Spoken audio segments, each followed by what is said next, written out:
자, 이번 시간에는 6장 차원 해석과 상사 법칙 보겠습니다.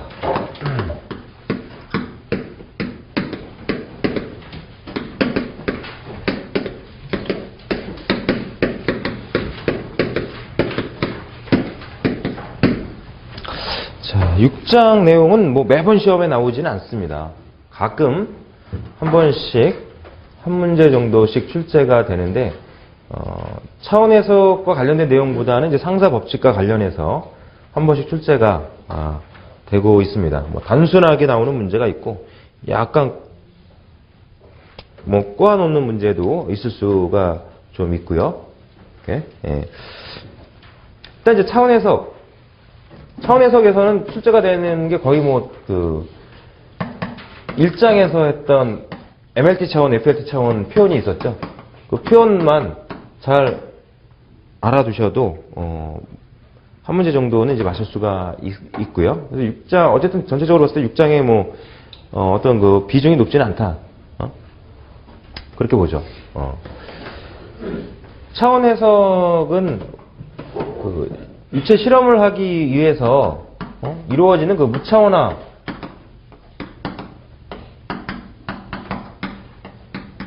작업을 차원 해석이라고 표현을 합니다. 우리가 유동 해석을 하는 데 있어서는 뭐 크게 봐서 세 가지 방법이 있다고 봅니다. 뭐 이론적으로 해석하는 방법이 있는 거죠. 지금 우리가 하고 있는 방법이 이론적인 해석 방법이 있는 거고요. 그리고 전산 해석이 있어요. 전산 해석, 컴퓨터 시뮬레이션을 통해서 해석하는 방식이 있는데, 뭐 이론적인 해석이나 전산 해석 같은 경우에는 그 전체적인 어떤 그 결과에 대한 신뢰성 이런 부분이 그리 높지는 않죠, 사실. 이렇게 가장 그 신뢰성이 높은 방법은 이제 실험입니다. 실험을 통해서 이루어지는 유동 해석. 이렇게 뭐 세 가지로 보죠. 이론적인 해석을 하느냐, 전산 해석을 하느냐, 뭐 실험적인 해석을 하느냐. 이렇게. 그래서 뭐 공부를 계속하고자 하는 분들은 뭐 그 석사 과정을 할 때는 뭐 어떤 하나의 방법으로 그 해석을 해내도 확인은 이제 받을 수가 있는데, 이제 박사학위를 하는 분들은 이거 다 해야 돼요. 이론적인 해석, 전산 해석, 그리고 또 그걸 또 믿을 수 있느냐라고 하는 걸 이제 증명해 줘야 되니까 이제 실험도 이루어져야 되는 부분이 있죠. 이렇게. 예. 그래서 이런 이제 어떤 방법으로 유동 해석을 하든지 간에 차원이 살아 있으면, 이 차원의 표현에는요, 차원은 시간적인 부분하고 공간적인 차원이 있죠. 이렇게. 공간적인 차원과 시간에 대한, 그러니까 간단히 더 좀 간단히 표현해 본다면은 시간의 영향을, 그리고 공간에 대한 영향을 유체 유동 해석하는 데 있어서 받지 않겠느냐. 그런데 그거를 이론적인 또는 전산 해석, 실험을 통해서 받는 그런 영향들이 실제 유동장에서도 똑같이 일어날 수 있고 똑같이 신뢰할 수 있느냐, 결과를. 그런 부분에 대한 어떤 그 부분이 약하다는 것이죠. 차원이 살아있으면. 그래서 이 차원을 없애는 거예요. 그 작업을 이제 무차원화 작업이라고 표현을 합니다. 그래서 공간에 대한, 직교좌표계로 사용한다 그러면 X, Y, Z에 대한, 그리고 시간에 대한 그 차원을 무차원화 시켜서, 무차원화 시켜주잖아요. 그러면은, 변수들이 줄어들어.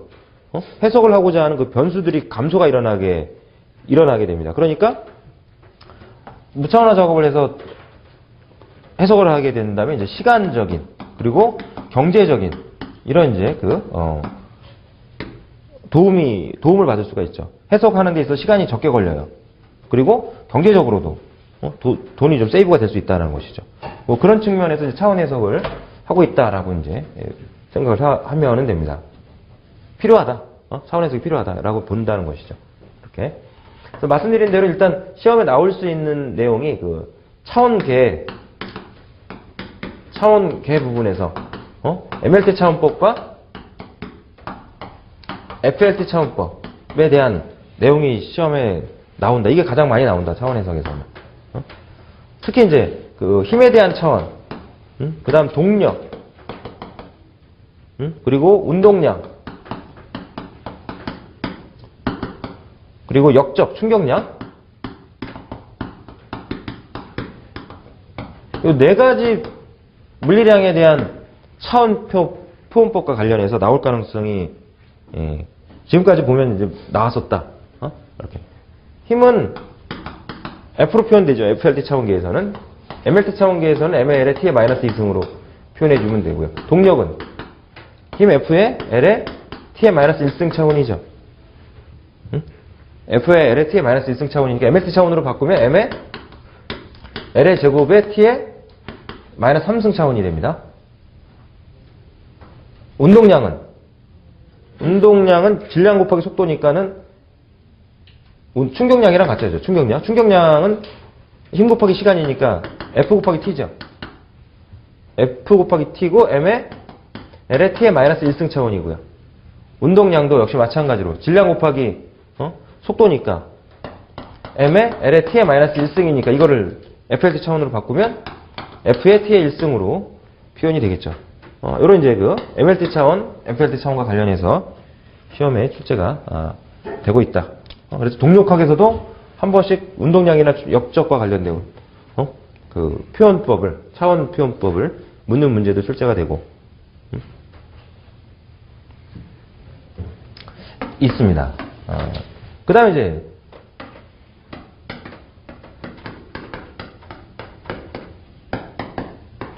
동차성의 원리를 묻는 문제가 출제가 됩니다. 이렇게. 동차성의 원리, 모든 표현식들에 있어서는 더하거나 빼거나 이꼴의 관계에 있어서는 모든 차원은 동일해야 된다. 그거죠. 동차성의 원리는. 그래서 베르노이 방정식 같은 경우에 감마분의 P 플러스 2지분의 V제곱 플러스 Z를 전수도로 표현을 했었는데 이렇게 이제 압력수도, 속도수도, 위치수도 다 차원이 같아야죠. 차원이. 그래야지만 더하고 빼고 이꼴로 이제 놓을 수 있는 거고요. L의 차원이고. 운동량 방정식 같은 경우도 시그마 F는 로우 Q에 V2 V1 이렇게 합이나 차의 경우에 힘의 차원이니까 F로 표현되죠. 아니면 M의 L의 T의 마이너스 2승 각항이 차원으로 다 동일을 해야 된다라고 하는 게 이제 동차성의 원리.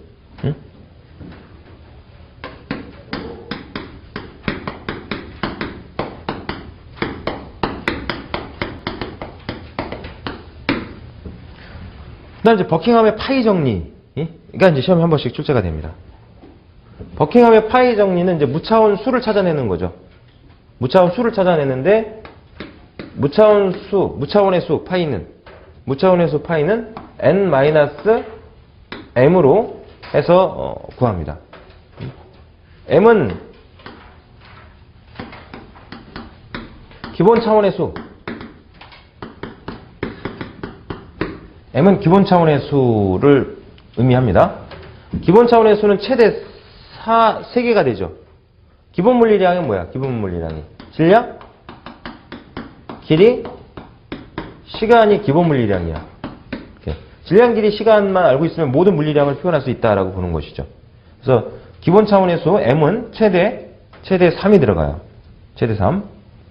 이 n은 물리 변수의, 즉 물리량의 수로 생각하시면 돼요. 그 유동장을 지배하는 물리량의 수. 그 유동장을 지배하는 물리량의 수고 그 유동장을 지배하는 물리량들을 모두 질량, 길이, 시간으로 물리량을 다 표현할 수 있다라고 하면 기본 차원수는 최대 3. 이렇게 되죠. 그렇게 하면 이제 파이가 무차원의 수로 표현이 됩니다. 물리량의 수, 물리 변수의 수죠. 그러니까 물리 변수의 수 마이너스 기본 차원의 수에서 무차원의 수가 나오고요. 무차원의 수가 나와. 그러면 이제 이 무차원을 표현하는 무차원의 수가, 예를 들어서 물리량의 수가 4개고, 예를 들어서 n이 4고 m이 3이면 파이는 1이죠. 파이는 1이 돼요.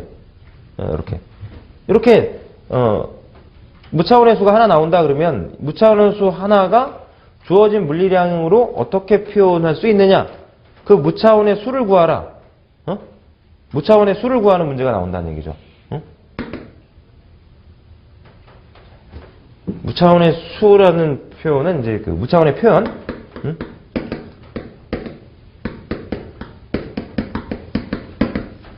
무차원의 그 표현을 고르는 문제, 무차원의 표현을 고르는 문제. 예. 무차원이라는 얘기는 MLT 차원을 기준으로 해서 봅니다. MLT 차원을 기본 물리량을 질량, 길이, 시간으로 보니까 질량, 길이, 시간에 맞는 MLT 차원을 기준으로 해서 차원 해석을 할 수 있겠죠. 무차원의 수다 그러면 뭐야? M의 영승, L의 영승, T의 영승이 무차원이죠. 물리변수가 4개면 물리변수 4개를 곱해서 M의 영승, L의 영승, T의 영승 이렇게 해서 무차원수 하나를 표현할 수 있다는 얘기야. 그러려면 이 무차원 수를 계산하려면 먼저 반복 변수라고 하는 걸 선택을 해야 돼요.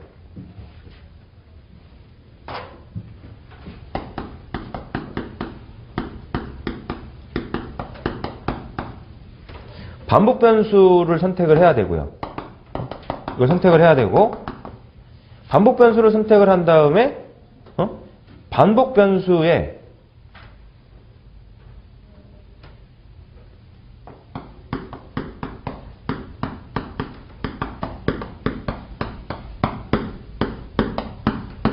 지수를 구해야 돼. 반복 변수의 지수를 구해야 돼요. 어떻게 되도록? 이렇게 물리 변수들을 다 곱했을 때 M의 영승, L의 영승, T의 영승이 되도록 해서 반복 변수들의 지수를 결정을 해줘야 돼. 그래서 이게 결정이 되면 이제 다 곱해주면은 M의 영승, L의 영승, T의 영승이 될 테니까 그 표현이 이제 무차원의 표현 수가 된다는 거죠. 그러기 위해서는 이 반복 변수를 구하기 위해서는 연립방 정식을 만들어야 돼. 연립방 정식을 만들어서 이 연립방 정식을 풀어야 이 지수들을 다 구해 놓을 수가 있습니다. 이거는 이제 문제 풀면서 한 번 더 설명을 드리도록 하겠습니다. 지금은 뭐 잘 와닿지는 않을 거고요. 계산해 본 경험이 없으시면 이렇게 그때 이제 반복 변수를 잡는데요. 반복 변수를 잡는데 반드시 반복 변수는 기본 차원수를 포함하고 있어야 됩니다. 기본 차원수를 포함하고 있는 하나라도 포함하고 있는 값이어야 되고요. 기본 차원이라고 얘기하는 거 질량, 길이, 시간 중에 하나라도 포함하고 있는 변수를 선택을 해야 돼. 변수를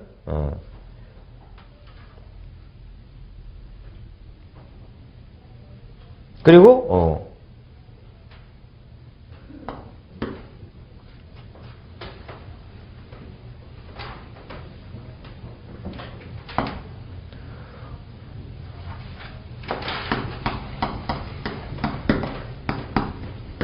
기본 차원수만큼 선택을 해야죠. 기본 차원수만큼 선택을 합니다. 기본 차원수만큼 선택을 해라. 기본 차원수만큼.